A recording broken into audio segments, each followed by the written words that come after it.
직원들한테 나눠줬던 주식도 상속세에 다 포함이 된 거예요. 그래서 2008년 당시에 나온 상속세가 150억이었습니다. 20년 전에 150억이면은 현재 가치로 환산하면 뭐 1000억 정도? 지금 기준으로 명확히 알고 준비를 해놓으시지 않으면 진짜 그냥 회사 자체가 순식간에 사라져버릴 수도 있다는 거죠.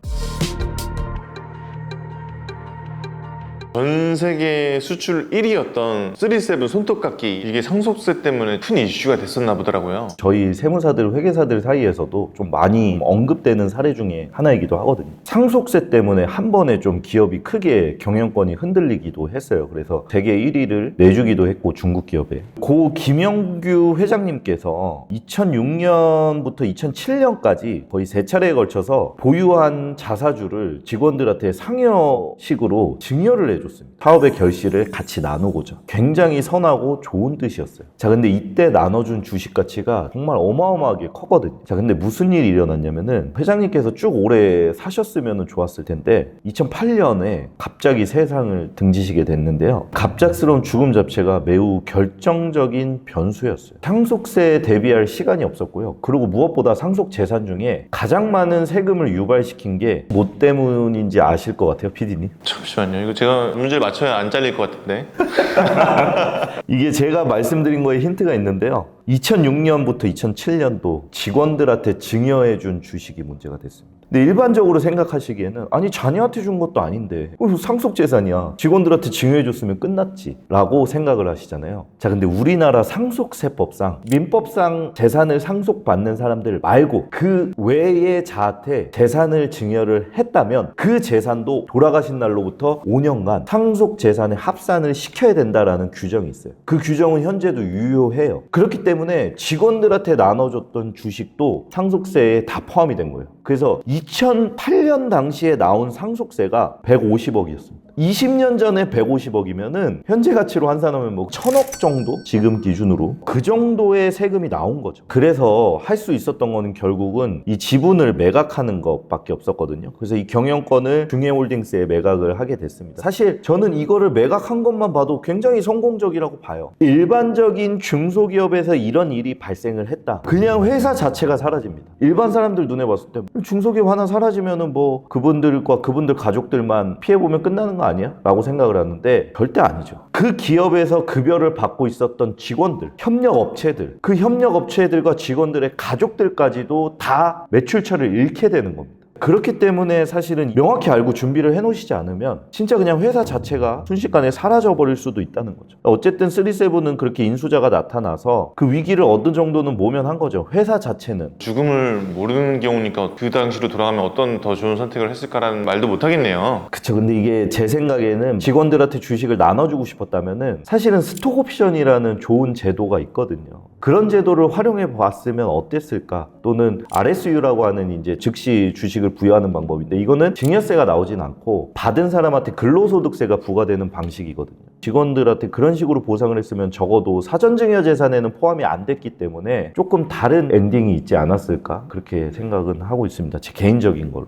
그럼 가업상속공제 제도랑은 좀 별개의 일일 수 있겠네요. 직원들한테 주식을 다 줘버렸기 때문에 가업상속공제 대상 주식도 아니에요. 그러니까 상속세는 기본적으로 150억이 나올 수밖에 없었어요. 근데 회장님께서는 이제 직원들의 노고나 이런 것들을 취하기 위해서 준 선의의 뜻으로 된 건데 법적인 구조 자체가 사실은 선의로만 이런 행위를 하지 않는 사람들이 많기 때문에 굉장히 선의의 이런 뜻을 가지신 분들이 반대로 피해를 보는 경우가 많죠. 비슷한 사례로 예전에 공익법인에서 이런 주식을 취득했다가 큰일이 난 경우도 있었거든요. 그러니까 자기가 가진 주식을 어떤 재단에 기부를 했다가 세금을 엄청 많이 낸 사례도 있어요. 그렇기 때문에 이거는 사실은 좋은 뜻으로 행하기 전에 세무사나 회계사분들한테 법적인 검토를 많이 받아봤으면 어땠을까? 그래도 만에 하나 가능성을 조금 더 대비를 했으면 어땠을까라는 생각이 있습니다. 제가 오늘 회계사님 말씀 듣고 나서 생각해보니까 회사의 매출이 커지고 회사가 성장하면 만약의 사태를 항상 대비해야 되겠네요, 이거는. 근데 대부분의 지금 1세대 오너분들의 생각은 그런 부분까지 사실은 크게 고려하면서 기업을 경영하기는 쉽지 않다라고 생각하시는 경우가 많아요. 근데 이런 분들도 갑자기 그런 생각을 언제 하시게 되냐면 본인 건강이 나빠졌을 때 너 어떡할 거냐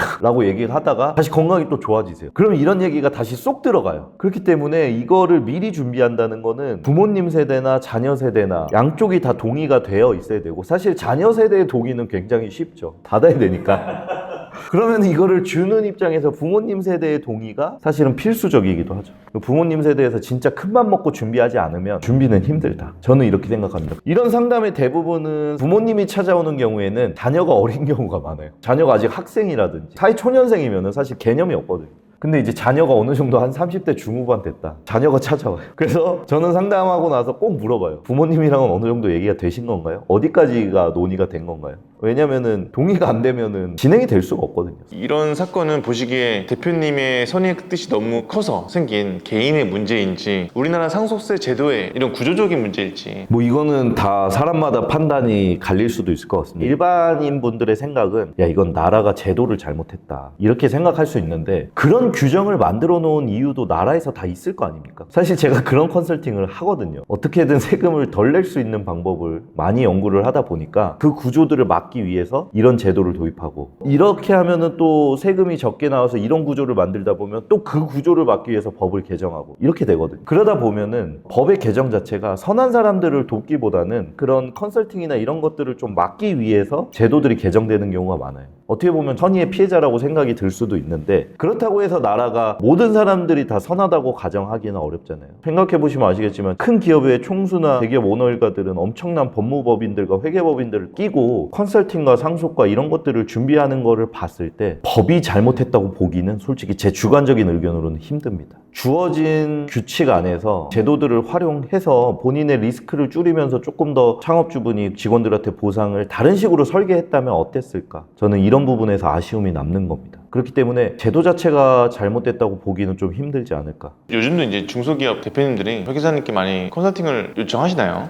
요즘은 특히나 이제 부동산 가치도 많이 올라가서 대표님들이 고민을 많이 하세요. 실제로 케이스들을 말씀드리면 최근에도 이제 이 가업을 승계하는 데 있어서 어떤 방향이 좋은지에 대해서도 많이 도움을 드리고 나라에서도 도움을 좀 많이 주고자 하는 부분들이 있는데 항상 얘기를 들어보면 다 사연들이 있습니다. 그리고 무엇보다도 뭐 제가 저번 시간에도 얘기를 했지만 중소기업들의 가장 큰 문제는 세금보다는 이 가업상속공제나 가업승계 증여 특례 제도를 활용하기 위해서도 뭐가 필요하냐면 이 가업을 받아서 운영할 주체가 필요해요. 근데 자녀분들이 나는 아빠가 하던 일 안 할래. 난 딴 거 할래. 또는 아버지 회사 가서 일을 하다 보니까 안 맞는 거예요, 적성이. 그래서 뛰쳐나오는 경우도 많아요. 그러다 보니까 실제로 이 두 분이 가업이라는 걸 하기 위해서 법을 떠나서 가업에 종사할 의지가 있다. 그리고 아버지랑 잘 지내는지 그 회사 안에서 그 다음에 이제 세 번째로는 이런 거를 빨리 내려줘야 된다는 대전제에 부모님 세대와 자녀 세대가 다 동의를 하고 있는지 까지가 돼야지 사실은 이게 액션이 일어날 수 있는 거다. 그렇기 때문에 세금 상담을 해드려야 되는데 제가 설득을 하고 있는 경우도 있어요.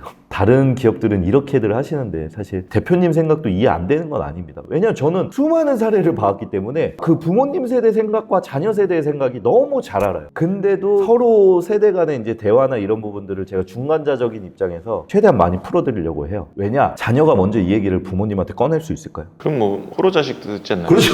그런 거죠. 아, 아빠 죽으면 세금 많이 나온대. 어떡할 거야? 이런 식으로 얘기 절대 못 하죠. 그렇기 때문에 좀 객관적으로 얘기해 줄 수 있는 역할은 누가 있을까요? 부모가 해줘야죠. 아니죠. 저밖에 없습니다. 역시 답은 이종훈 회계사님이다. 아, 그쵸. 제가 답을 못 맞춰서 저 곧 잘리겠는데요.